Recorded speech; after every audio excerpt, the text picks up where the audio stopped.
교회를 2016년도에 시작하면서 매년은 아니지만 그래도 그 뒤로는 거의 저희가 1년에 한 번씩 야외에서 예배를 드려왔습니다. 그러다가 팬데믹, 코비드 때문에 저희가 예배를 드리지 못하다가 금년에 또 많은 분들이 하면 어떠냐고 얘기해서 야외에서 예배를 드리게 되었습니다. 특별하게 또 장소 때문에 그랬는데 우리 켈리 자매님께서 얘기해 주셔서 이 좋은 곳에서 또 예배 드리게 돼서 또 가족들에게 진심으로 감사의 말씀을 드립니다. 제가 평상시에 교회에서는 창조의 말씀에 대한 말씀을 잘 나누지 못했습니다. 그래서 야외에 나올 때마다 늘 창조에 대한 말씀들을 같이 나눴습니다. 익히 아는 말씀이지만 오늘 말씀 속에서 창조와 야외가 함께 어울려져서 말씀이 더 깊이 깨달아지는 그런 기회가 되면 좋겠습니다. 그리고 우리가 살고 있는 지구, 미국, 세상 보면 굉장히 넓습니다. 가보지 못한 곳이 무지무지 많습니다. 그러니까 가보지 않은 것도 많으니까 이 지구라는 것이, 우리가 살고 있는 것이 얼마나 넓은지 제대로 알지 못합니다. 그렇죠? 더 나아가서 우리가 살고 있는 지구가 속한 태양계를 한번 생각해 보십시오. 얼마나 큰지 상상이 안 가죠. 그죠? 그런 태양계가 천문학자들이 하면 수천억 개가 있다고 말합니다. 상상이 안 됩니다. 지금 우리가 밤이 되면 별을 봅니다. 우리가 눈으로 볼 수 있는 별이 몇 개 정도 될 것 같습니까?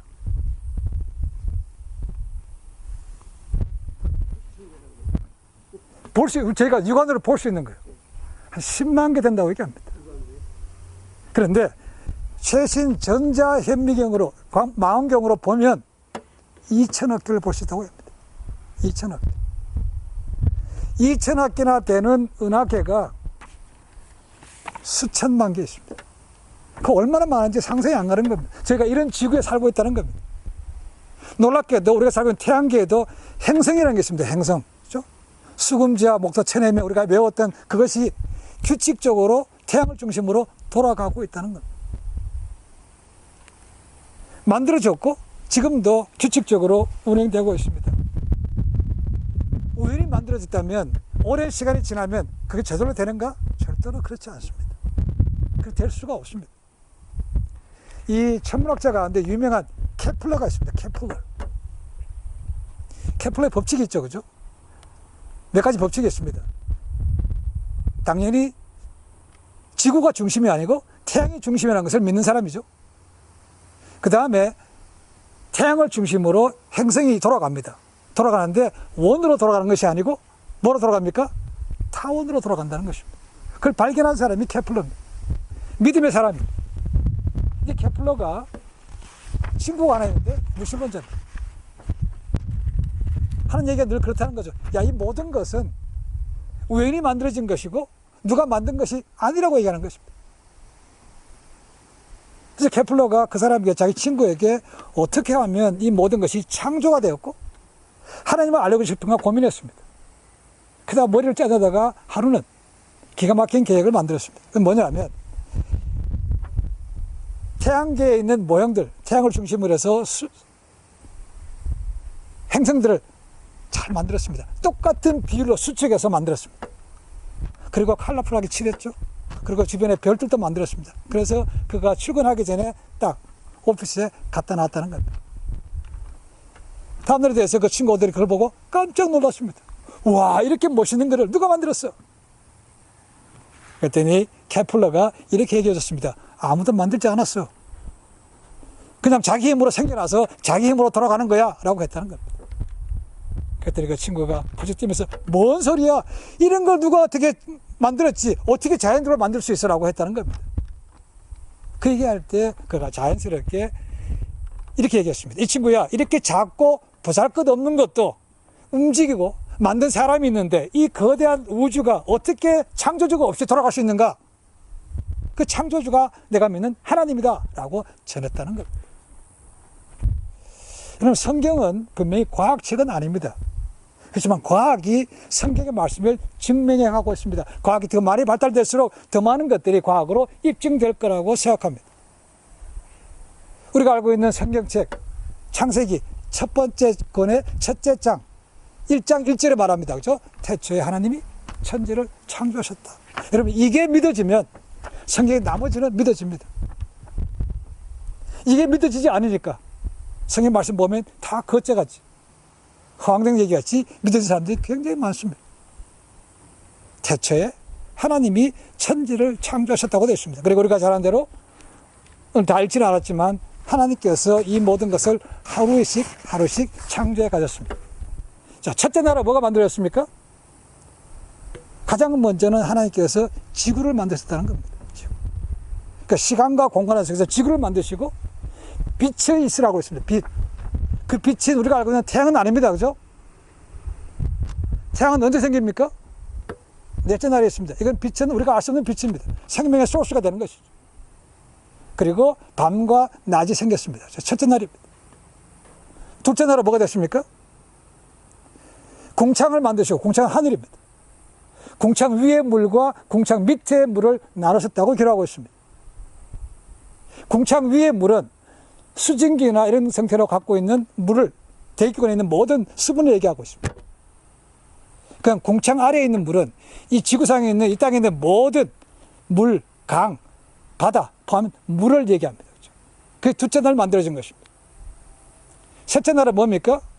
이 땅에 대해서, 무치에 대해서 물을 나눴다고 되어 있습니다. 그래서 물이 드러나는 것은 육지가 된 것이고, 물인 것은 바다가 된 것이죠. 그리고 그것이 끝이 아니고 셋째 날에 이 땅에 최초로 생명체를 만드셨습니다. 열매 맺는, 식물과 열매 맺는 과목을 하나님께서 창조하셨습니다. 이그 셋째 날에 첫 번째 생명체가 만들어진 것입니다. 자, 이 첫째, 둘째, 셋째를 알면 나머지 넷째, 다섯, 여섯째는 거기에 맞춰서 끼워가 들어가면 됩니다. 자, 첫째 날이 하늘에 만들어졌으니까 하늘에 뭐가 등장합니까? 별, 달, 해가 만들어지는 것이죠. 다섯째 날에는 둘째 날과 연관이 됩니다. 궁창 위에 물이 있고 궁창 아래에 물이 있습니다. 그렇죠? 하늘에는 새들이 날아다니는 것이고 만드셨고, 그 다음에 바다 밑에는 물고기들이 만들어진 것이죠. 다섯째 날, 여섯째 날은 이 땅이었으니까 땅에 있는 모든 동물들을 만드셨고, 제일 마지막에 사람을 만드셨다고 말씀하고 있습니다. 자, 이 창조의 질서를 보면 하나님께서 이것을 만드실 때 purpose, 목적이 있는 것을 알 수 있습니다. 앞에 있는 모든 5일 동안을 뭘 위해서 만들었는가? 6일째 만들어질 사람을 위해서 만들었다는 겁니다. 먹고 마시고 하면서 했는 모든 것들이 다 사람을 위해 했다는 것이죠. 그러니까 사람은 특별할 수밖에 없는 거죠. 그렇죠? 그래서 마지막 때는 사람을 창조하시고 심히 좋았더라라고 우리가 표현하고 있는 거죠. 자, 오늘 말씀 속에서 보시면 하나님께서 사람을 만드실 때 다른 피조물을 만들 때와 다른 것을 세 가지 볼 수 있습니다. 첫 번째는 뭡니까? 사람을 만들 때 하나님에서 디스커션, 의논함이 있었다는 겁니다. 그냥 만들지 않았습니다. 말씀으로 있으라 해서 만든 것이 아니었습니다. 그렇죠? 얘기했다는 겁니다. 우리가 하나님은 한 분이라고 알고 있습니다. 그렇죠? 원가시라고 알고 있습니다. 근데 오늘 말씀 보시면 26절에 보니까 우리가라는, 위라는 말이 굉장히 많이 몇 번 나옵니다. 그렇죠? 우리가라는 것이죠. 그러니까 하나님은 한 분이 아니라는 겁니다. 하나님은 몇 분입니까? 세 분인 거죠. 그렇죠? 성부, 성자, 성령, 세 분 하나님이 계시다는 겁니다. 근데 그 세 분이 뭐라고요? 하나라는 겁니다. 잘 머리가 이해가 안 되죠. 그렇죠? 그 말은 트리니티, 삼위일체 하나님이 그런 겁니다. 세 분이 분명히 계세요. 위라고 표현되어 있다는 겁니다. 하나님 한 분인데 어떻게 위가 됩니까? 그죠? 세 분이 계신다는 거죠. 제가 어제 말씀드렸습니다. 이 히브리 말로 이 하나님이라는 단어가 엘로힘입니다. 엘로힘. 하나님이라는 단어는 엘입니다. 엘. 근데 로힘은 플루럴, 복수를 만드는 의미입니다. 그러니까 엘로힘이라는 말 자체가 신들이라는, 하나님들이라는 목사. 근데 놀랍게도 동사는 단수로 받습니다. 단어 자체는 복수인데 동사는 단수로 받아요. They are가 아니고 they is라는 겁니다. 이게 신기한 하나의 법칙이라는 거죠. 그래서 하나님께서 지으실 때 그 사이에서 의논하시고 분명히 만들었다고 되어 있습니다. 그 안에 창조의 목적도 들어있는 것이죠. 그렇죠? 그냥 우연히 만드신 것이 아니라는 것입니다. 그러니까 우리 모두에게는 나는 이렇게 만들었을까? 내가 이때 왜 태어났는가? 그런 생각하지 않기 바랍니다. 우연히 만들어진 것은 없고 하나님의 목적과 섭리를 가지고 만들어졌다는 것입니다. 자, 사람 만들 때 하나님 사이에서 은원함이 있었습니다. 두 번째, 하나님의 형상대로 창조가 되었다는 것입니다. 하나님은 영이시기 때문에 하나님의 형상이 뭔가 잘 이해가 안 되죠, 그죠? 하나님은 영이시니까 보이지 않습니다. 그럼 이 형상이란 뭔가? 하나님의 자신이 모델이 됐다는 겁니다. 모델. 그래서 다른 말로 하면 이 성경에 보면 그럼 우리가 하나님의 형상대로라는데 하나님의 뭐를 모델로 담았는가라는 것이죠. 바울은 이렇게 합니다. 에베소서 4장 24절에 이렇게 말합니다. 하나님을 따라 의와 진리의 거룩함으로 지으심을 받은 새 사람을 입으라고 말하고 있습니다. 고로새서 3장 10절에 이런 말씀도 있습니다. 새 사람을 입었으니 이는 자기를 창조하신 자의 형상을 쫓아 지식에까지 새롭게 하심을 받았다라고 되겠습니다. 그러니까 여기 나오는 의, 진리, 거룩, 지식 이런 것들이 다 하나님께로부터 왔다는 것입니다. 그런 것들을 모델로 삼아서 인간을 만들었다고 말씀하고 있다는 것입니다. 그 말씀대로, 그 목적대로 사는 것이 우리 정말 성공한 인생이라고 볼 수가 있습니다. 사도 바울은 에베소 2장 10절에서 만드신 목적에 대해서 이렇게 말합니다. 우리는 그의 만드신 바라 그리스도 예수 안에서 선한 일을 위하여 지으심을 받은 자니 이 일은 하나님이 전에 예비하사 우리로 그 가운데서 행하게 하려 하심이니라 되어 있다는 겁니다. 그 전에 예비하셨는데 뭐 때문에요? 선한 일을 하기 위해서 지음받았다고. 그 목적이 그거라는 것입니다. 선한 일을 하라고 지음받았다는 겁니다.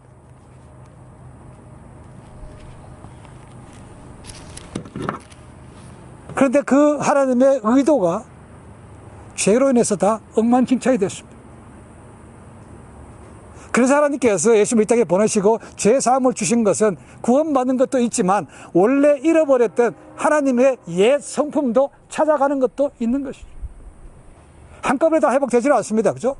시간이 지나면서 하나님의 성품이 우리 가운데서 점점 나타나야 되는 것이죠. 다르게 표현하면, 쉽게 얘기하면 신약에서 성령의 열매가 맺어지는 것으로 볼 수 있습니다. 성령의 열매가 하나님의 성품과 관계되는 것이죠. 이런 것들이 우리 가운데 맺어진다는 것입니다.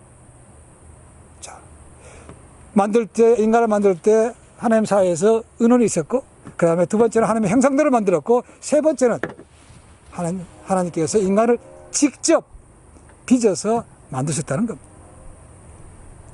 앞에 있는 모든 피조물들은 그냥 말씀으로 있으라 하니까 그대로 됐습니다. 그죠? 그렇지만 사람을 만들 때는 더스트에서 직접 하나님께서 흙으로 빚어 만드셨다고 되어 있습니다. 그래서 이게 말씀하신 거 보면 아까 읽었던 에베소서 2장 10절하고 잘 연결이 됩니다. 너희는 그의 만드신 바라라고 되어 있습니다. 만드신 바라. 이게 만드신 바라가 영어 보면 여러 가지 되어 있습니다.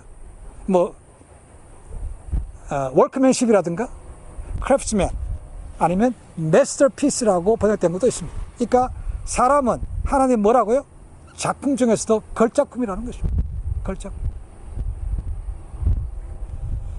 여러분, 상품과 작품은 비교 안 됩니다. 그렇죠? 상품은 비교가 되죠. 뭐로 비교가 됩니까?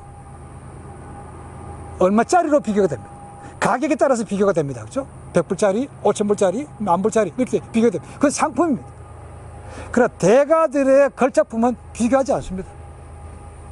왜냐하면 그 나름대로의 같은 특징이 있기 때문에 절대로 이것과 비교해서 어느 게 더 낫다고 말씀하지 않는다는 겁니다. 우리 인간이 하나님 형상대로 지음받은 비교할 수 없는 존재라는 것입니다. 이런 걸 입으니까 사람이 상품화되고 사람을 사고 파는 인신매매도 생겼습니다. 그리고 사람을 자꾸 가진 외모로 비교하는 것이 그런 것들이죠. 그렇지 않다는 겁니다. 비교할 수 없다는 얘기죠. 이 창조의 섭리를 알면 우리가 셀프-이스팀이, 자존감이 높아질 수 있습니다. 그렇죠? 아무리 뭐라 해도 나는 하나님께서 직접 빚으신 형상대로 지음받은 걸작품이라는 것이죠. 우리가 그런 마음을 가지고 살아야 이 땅에서 당당하게 살 수 있습니다. 근데 오늘날은 그렇지 않죠. 사람이 상품화되고 하니까 자꾸 외모로 비교하니까 뭘 고치고 많이 합니다. 그죠? 근데 그걸로 해서 형상이 바뀌는 것은 아니죠. 형상은 예수님을 믿고 죄사함 받고 하나님의 옛 성품을 점점 회복해 나갈 때 내 삶이 주님을 닮아가게 되는 것이지 외모를 바꾼다고 해서 되는 것은 아니라는 것입니다. 자, 그러면 이렇게 질문을 한번 드려보겠습니다. 상품은 가치를 따지죠, 그죠? How much? 얼마짜리로 됩니다, 그죠? 그러면 우리는 얼마짜리입니까? 예? priceless. 값이 없다는 말씀이 맞습니다, 그죠? 좀 더 얘기하면 가격은 있습니다. 얼마큼 되는 가치인가? 고린도전서 6장 20절을 보시면 너희는 산 바가 됐다고 말하고 있습니다. 누가 샀습니까? 네, 하나님께서 누굴 통해서요? 예수님을 통해서 대신 죽게 하시고 사셨다는 거죠.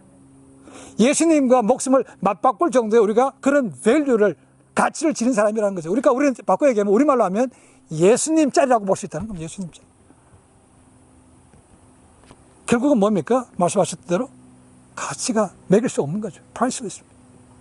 그 정도로 우리가 존귀한 것입니다. 또한 아까 2장 10절에 생각할 수 있는 것은 너는 그의 만드신 바라라고 되어 있는데, 이게 단어를 헬라 말로 보니까 포이에마라고 되어 있습니다. 포이에마. 제가 말씀드렸죠, 그죠? 이 포이에마라는 단어에서 영어에 뭐가 나왔다고요? 포움, 시가 나왔습니다. 너희가 하나님이 뭐라고요? 시랍니다. 시. 얼마나 아름다운 존재입니까? 라는 것이죠. 이런 것을 죄로 인해서 잃어버렸다는 것이죠. 그러니까 사람을 상품화시키고 외모를 비교하게 되고 이런 일이 생긴다는 것이죠.